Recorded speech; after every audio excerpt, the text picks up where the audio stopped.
क्या आप जानते हैं भगवान शिव का एक ऐसा ज्योतिर्लिंग है जिसे पाने के लिए स्वयं राक्षस राज रावण ने बहुत अधिक तपस्या की थी, अपना सब कुछ अर्पित कर दिया था। और जब रावण इस ज्योतिर्लिंग को अपने साथ लंका ले जाने लगा, तो क्या हुआ, कैसे यह ज्योतिर्लिंग यहीं धरती पर स्थापित हो गया।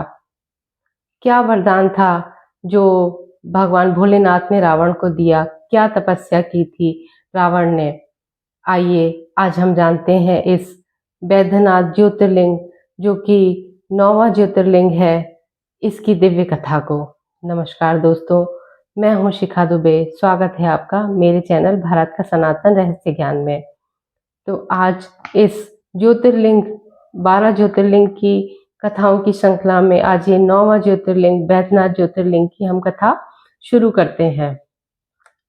बैद्यनाथ ज्योतिर्लिंग, ये रावण ने इसकी स्थापना की थी, किंतु बहुत समय पहले की बात है, जब रावण के पास शक्ति नहीं थी।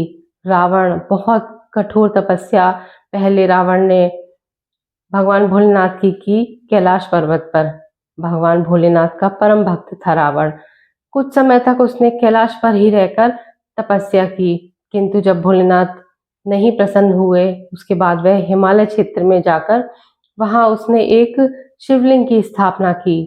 एक बड़ा दिव्य शिवलिंग उसने अपने हाथों से बनाया और वह उसके सामने बैठकर भगवान भोलेनाथ की तपस्या करने लगा कठोर।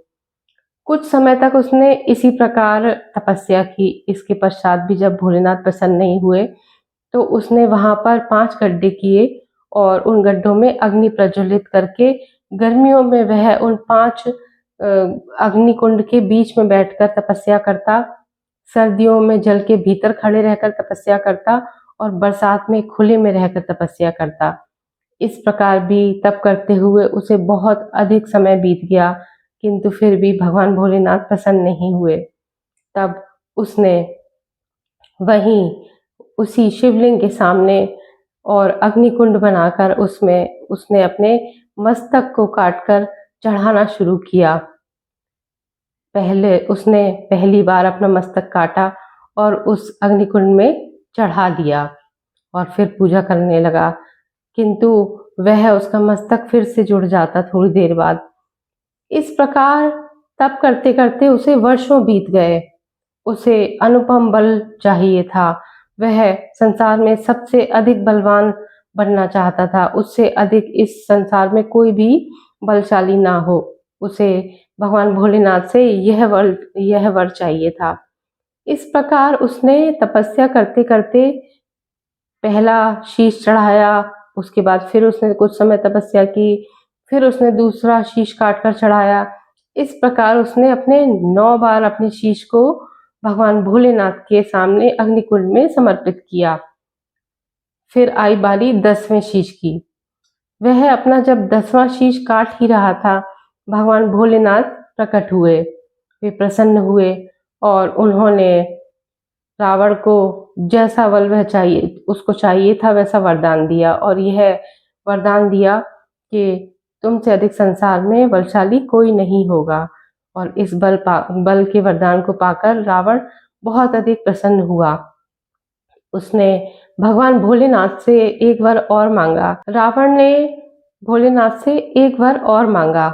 उसने भगवान भोलेनाथ से यह वर मांगा कि हे भोलेनाथ, आप मेरे बनाए हुए इस शिवलिंग में स्थापित हो जाइए, मैं आपको लंका लेकर चलता हूँ। तब भगवान भोलेनाथ बड़े अचरज में पड़ गए, क्योंकि भगवान रावण के साथ लंका नहीं जाना चाहते थे।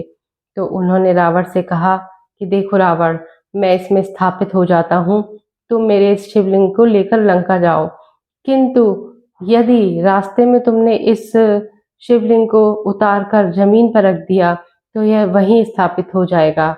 अगर तुम इस बात के लिए तैयार हो तो तुम इसको मुझे लेकर लंका जा सकते हो। रावण इस बात पर तैयार हो गया और इस प्रकार उसने ज्योति रूप में भगवान भोलेनाथ उस शिवलिंग में विराजमान हो गए और रावण उसी शिवलिंग को उठाकर अपने कंधे पर रख के लंका चला। रास्ते में भगवान भोलेनाथ की माया के कारण उसको मूत्रोत्सर्ग की भावना जागृत हुई।